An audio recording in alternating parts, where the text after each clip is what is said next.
Class interval. ওকে, এটা কত ছিল আমি নিজেই ভুলে গেছি, একটু আগে লিখছিলাম, আবার লিখব। এটাই বলছিলাম যে এই ডাটাটা আমি কিন্তু একটু আগে লিখছি, বাট তো এই ডাটাই লিখতে হবে এমন না, যেহেতু আমার কাছে আমার ক্যালকুলেটর আসলে ডিসপ্লেটা নষ্ট হয়ে গেছে, আমি অসুস্থ থাকাতে আসলে ঠিক করতেও যেতে পারতেছি না, বুঝতে পারছো? তাই আর কি তোমাদেরকে ইউনিক কোনো ম্যাথ দিতে পারতেছি না, না হলে আসলে ডাটা যাই দেই না কেন তাতে কি যায় আসে, আলটিমেটলি সলিউশনের নিয়ম জানলেই তো হইছে, তাই না বলো? ওকে মাই ডিয়ার স্টুডেন্টস, এখানে এফ আছে, এখানে হচ্ছে মিড ভ্যালু। তুমি যদি আমাকে কোয়েশ্চেন করো যে মিড ভ্যালুটা কি আমি চাইলে এফ এর আগে লিখতে পারি কি না, এফটাকে পরে লিখতে পারি কিনা, আমি বলবো ইয়েস তুমি পারো, তুমি চাইলে মিড ভ্যালুটাকে আগে লিখতে পারো, এটা তোমার স্বাধীনতা আছে, এগুলা কোনো ব্যাপার না কোনটা আগে লিখলা কোনটা পরে লিখলা। ঠিক আছে, আশা করি এই ব্যাপারগুলো তুমি বুঝতে পারো। হারমোনিক মিন এখন আমরা পড়তেছি গ্রুপ ডেটা মাই ডিয়ার স্টুডেন্টস, এখন আমরা পড়তেছি গ্রুপড ডেটা। ওকে, গ্রুপ ডেটার ক্ষেত্রে হারমোনিক মিন বের করার যে ফর্মুলা সেটা হচ্ছে n divided by summation of f by x. Okay, n divided by summation of f by x. তুমি যদি আমাকে জিজ্ঞেস করো এই n জিনিসটা কি, তাহলে আমি বলবো n কে তুমি চাইলে লিখতে পারো, n চাইলে তুমি এটা লিখতে পারো। ডিয়ার স্টুডেন্টস তুমি একটু খেয়াল করো, 1 আর 5 কে যোগ করলে হয় কত, 6, 6 কে 2 দিয়ে ডিভাইড করলে হয় হচ্ছে 3, 6 আর 10 যোগ করলে হয় হচ্ছে 16 ডিভাইড বাই 2, তার মানে 8, এটা হচ্ছে 13, এটা হচ্ছে 18, এটা হচ্ছে 23। আমার খুব খারাপ লাগতেছে আসলে শরীরটা হঠাৎ করে। আচ্ছা আমি চেষ্টা করতেছি তাড়াতাড়ি শেষ করে দিতে। My dear students, f by x তুমি কিভাবে বের করবে?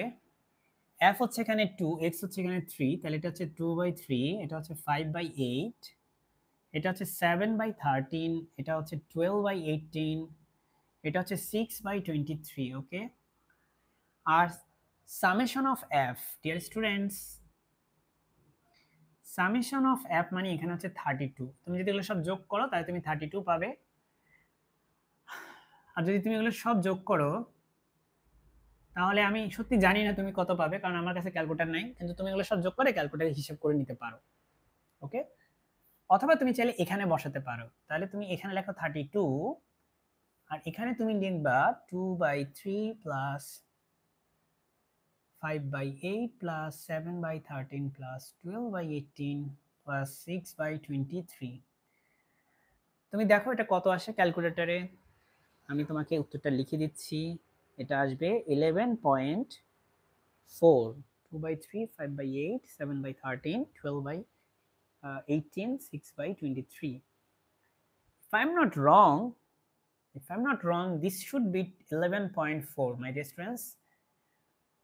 যদি 11.4 না হয় অন্য কোনো ভ্যালু হয় তাহলে ওটাই ঠিক আছে, তোমরা হিসাব করে নিবা, এগুলা তো ক্যালকুলেশন তুমি করতে পারবা তাই না, এগুলা তো কোনো ব্যাপার না ক্যালকুলেশন করা, তুমি ক্যালকুলেশনের জন্য আমার উপর ডিপেন্ড করবা না, তুমি হচ্ছে নিয়মটা দেখো, আমি যে নিয়মটা দেখাইলাম এই নিয়মটা তুমি যদি পারো তাহলে আর কোনো সমস্যা নেই।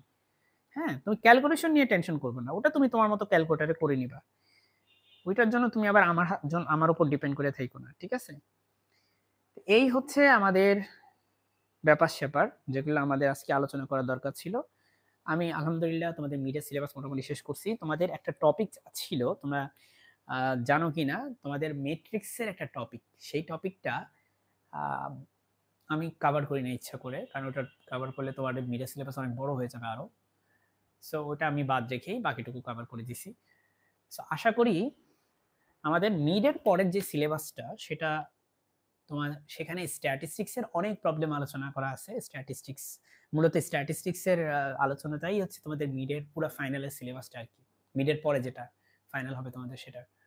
সো আমাদের মিডের আগের এটা হচ্ছে লাস্ট ক্লাস, তোমাদের যদি কোনো প্রবলেম হয় সেক্ষেত্রে আমরা হয়তো আরো ক্লাস নিতে পারি, এছাড়া হয়তো আর ক্লাস নেওয়া হবে না, যদি তোমাদের কোনো প্রবলেম হয় আমাকে হোয়াটসঅ্যাপে জানাবে। আজকে ক্লাস